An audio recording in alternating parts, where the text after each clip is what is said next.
Antes de meternos en el tema de los dioses en el anime, vale la pena dejar lo más claro posible qué es un dios, porque incluso en la vida real este concepto cambia muchísimo dependiendo de la cultura, la religión o incluso la filosofía.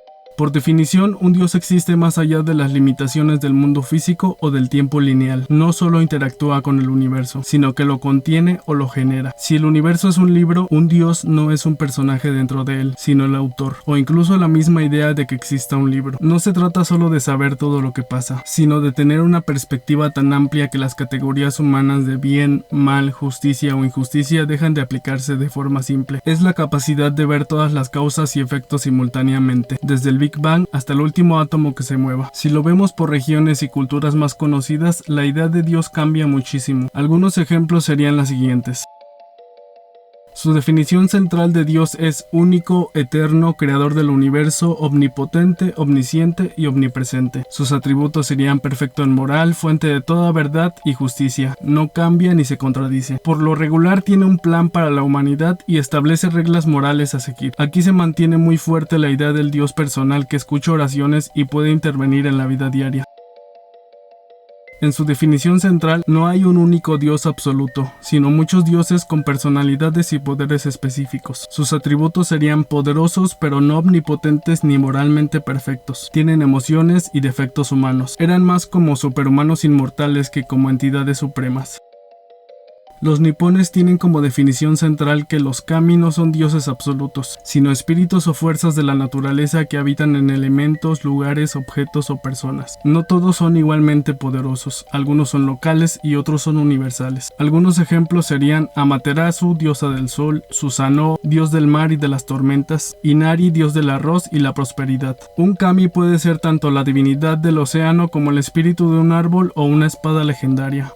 Estos son solo algunos ejemplos. En el mundo y a lo largo de los tiempos debe de haber miles o tal vez millones de interpretaciones de lo que significa ser un dios. La palabra Dios tiene un significado complejo. En la cultura general, fuera de un marco estrictamente religioso o filosófico, la palabra Dios suele usarse de manera más amplia y simbólica. Muchos lo ven como una figura de poder supremo. Incluso sin una religión específica, la gente entiende Dios como la representación máxima de poder. También se usa en la expresión cotidiana, en frases como Dios mío, gracias a Dios o Dios te bendiga. Muchas veces ya no se piensa en lo religioso, sino en una forma cultural de expresar sorpresa, alivio o buenos deseos. En la cultura pop, la palabra Dios se usa para exagerar la grandeza de alguien, como decir, ese futbolista es un dios o esa mujer es una diosa. Aquí significa alguien con habilidades o influencia que parecen superiores a lo humano. Como concepto universal, aunque cambia su forma y nombre, casi todas las culturas tienen la idea de un dios o varios dioses, lo que refleja la necesidad humana de explicar lo inexplicable.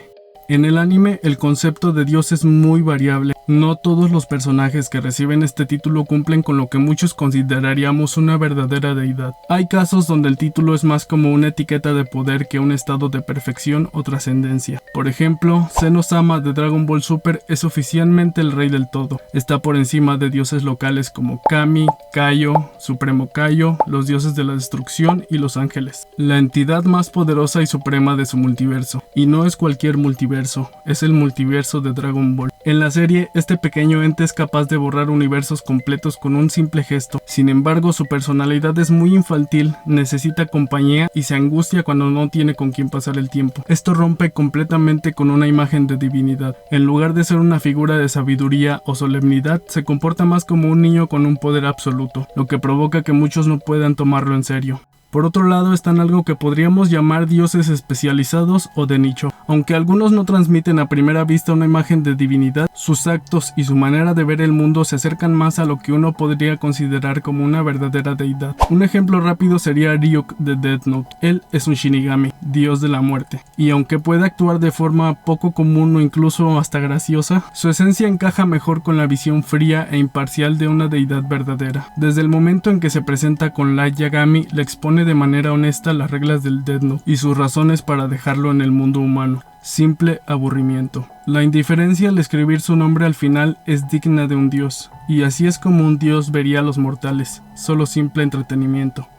Y luego están los personajes que representan casi a la perfección lo que científicamente y filosóficamente podría ser un dios. Madoka Kaname de Puella Magi Madoka Mágica es quizá el ejemplo más claro. Tras los viajes temporales de Homura que acumulan infinitas posibilidades y realidades, Madoka se convierte en la Magical Girl más poderosa. Se vuelve una fuerza abstracta de la naturaleza, como la gravedad o el tiempo. Su existencia se vuelve atemporal y ubicua. Ya no vive en el mundo físico, lo reescribe desde una dimensión superior. Madoka se convierte en un arquetipo universal, una especie de idea platónica que regula el destino de las Magical Girls en todos los universos y líneas temporales.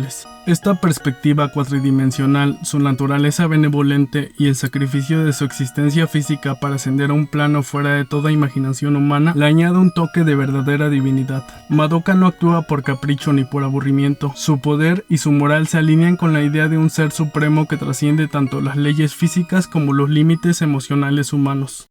Por otro lado, The Truth o la verdad no es un dios con cuerpo y personalidad humana, sino una entidad omnisciente y omnipresente que existe fuera del tiempo y el espacio. Representa el orden universal, las leyes de la alquimia y en cierto sentido la conciencia y la moral absoluta del mundo. Su apariencia adopta una forma humana idéntica a quien lo ve, o totalmente blanca y sin rasgos definidos, como si fuera la silueta de su alma. Se encarga de hacer cumplir la ley del intercambio equivalente y cobrar el precio de los que intentan sobrepasar los límites prohibidos de la alquimia. Truth es tanto un reflejo de uno mismo como una fuerza divina. Algunos fans lo interpretan como Dios, otros como el universo o la conciencia absoluta. No pelea de forma física, pero es invencible. No puedes huir de él, y todo aquel que lo ve queda marcado para siempre. En pocas palabras, en Fullmetal Alchemist la verdad es Dios, el universo y tú mismo, todo al mismo tiempo. Como vemos, en el anime hay dioses de nombre y dioses de esencia. Algunos como Zenosama tienen todo el poder pero no la solemnidad. Otros como Ryuk no buscan ser adorados pero encarnan la indiferencia divina. Y unos pocos como Madoka y Truth reúnen tanto el poder como la trascendencia y la moral que uno podría esperar de un verdadero dios. ¿Ustedes qué opinan? Los leo en los comentarios.